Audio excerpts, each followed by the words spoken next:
What is up, people? What is up, people? This is Abraham Walker with Ask A Walker, and you're watching the Where to Live in Northern Virginia channel. I am waiting for a client who has that house under contract to come over. We're going to go see it with his children. I want to tell you about an interesting thing that happened to us just yesterday with another client who is using our services from the YouTube channel.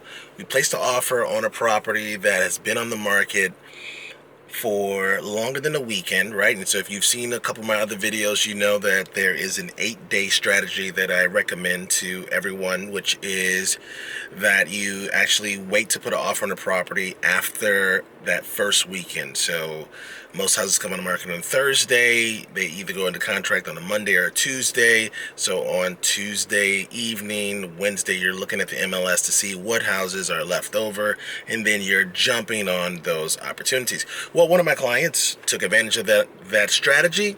We found a property that was in the Springfield area, and it fit their criteria, and so we made an offer on it. We made a full price offer on it, reasonable terms, reasonable closing date, everything was reasonable in the seller's favor. But then the offer was rejected.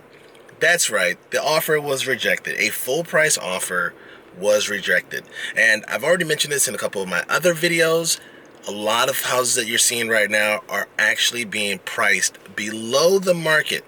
They're being priced below the market because the listing agent has sold the seller on this concept of bidding the property up, right? And so whenever there is a multiple offer scenario, usually buyers will start to take off some of their contingencies. And so what sellers are doing right now is they're pricing their properties below the market so that there can be multiple offers on the property. Those multiple offers then lead buyers to remove the contingencies, and you have less due diligence, which means that the seller has no concern about the property closing.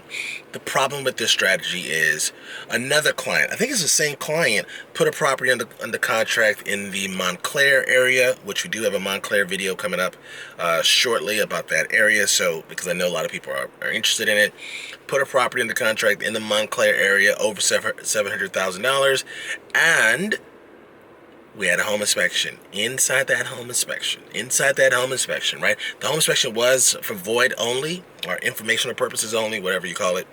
So that means that either we were going to move forward with the contract, or we were going to cancel the contract. Well, inside that home inspection, we found mold in the HVAC system. We found moisture in the basement.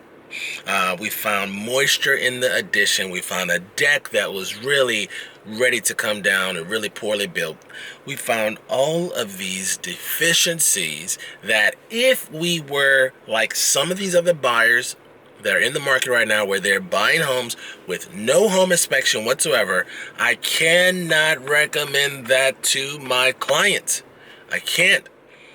These houses are already, we live in a high cost of living area, right? So things are already expensive, relatively speaking, than the rest of the country. So you're coming here, you're dropping $600,000, $700,000, $1 million down on a property, and then you could potentially have another $30,000, $50,000, $70,000 worth of work to do on a property? No. I think that you should just continue to look for properties, continue to look for opportunities, and if you are patient, a property will appear, right? A property will appear that meets your criteria, okay? Just want to let you know that, right? We had another, while I have you here, right? We had another example or another scenario where client puts an offer on a property, super aggressive offer. I'm proud of my clients for becoming more aggressive, but then keeping their due diligence.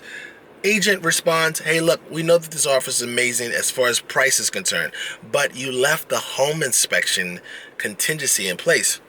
Is there any way your client can remove the home inspection contingency? Hell no.